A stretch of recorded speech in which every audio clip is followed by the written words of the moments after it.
it is very interesting to see, well, Ford has done the same thing in Ontario, that Ford and Poilievre have really become the voice of the working class. And I see, the thing is, you kind of see that with Trump in the US too.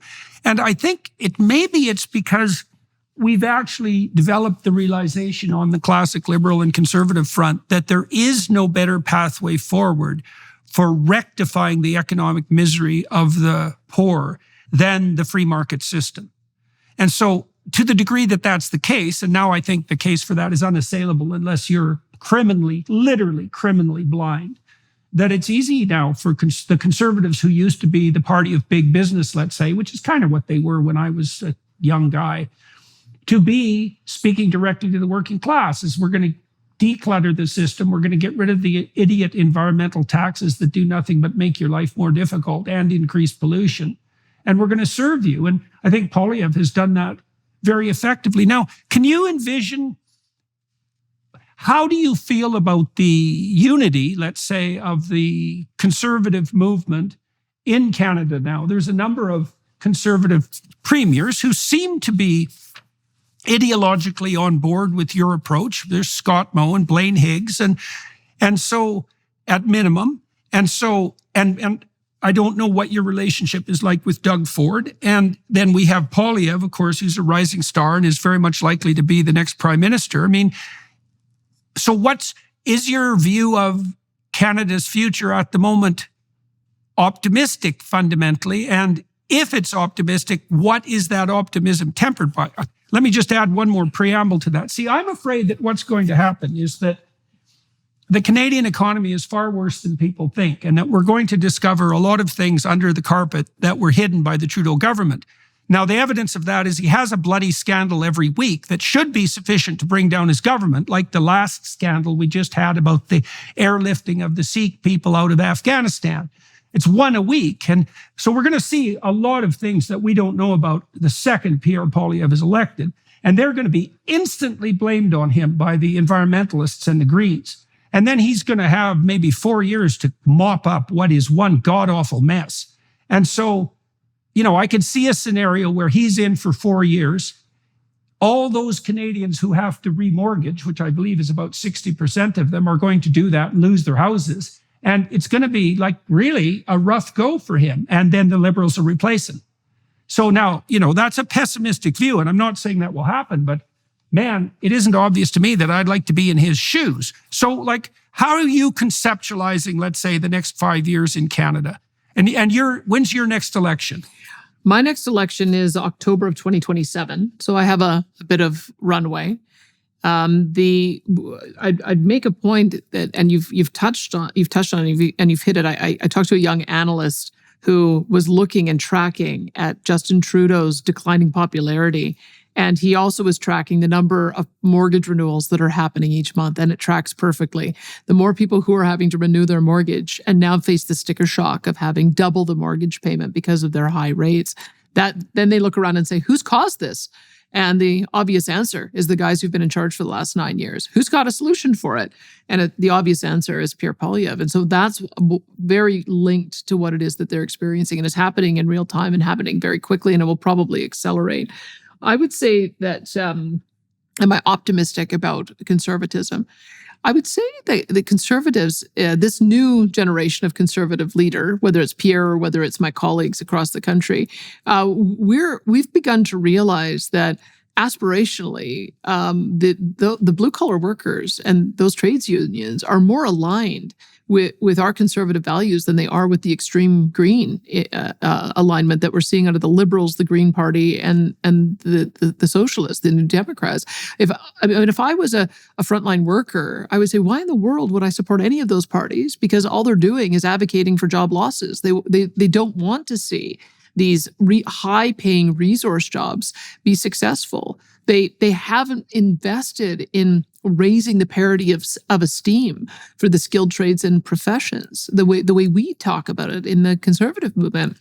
And part of the reason that we do is that we've seen the pathway that kids were told. Kids were told, well, graduate from high school, go to university and get a bachelor degree. And then after that, get a master's. And then after that, get a PhD. And then you will be the highest paid workers in society, because the more education you have, the more you're going to get paid. And what has happened in fact? Well, those kids who have gone down that pathway end up with $100,000 or $200,000 worth of student loan debt.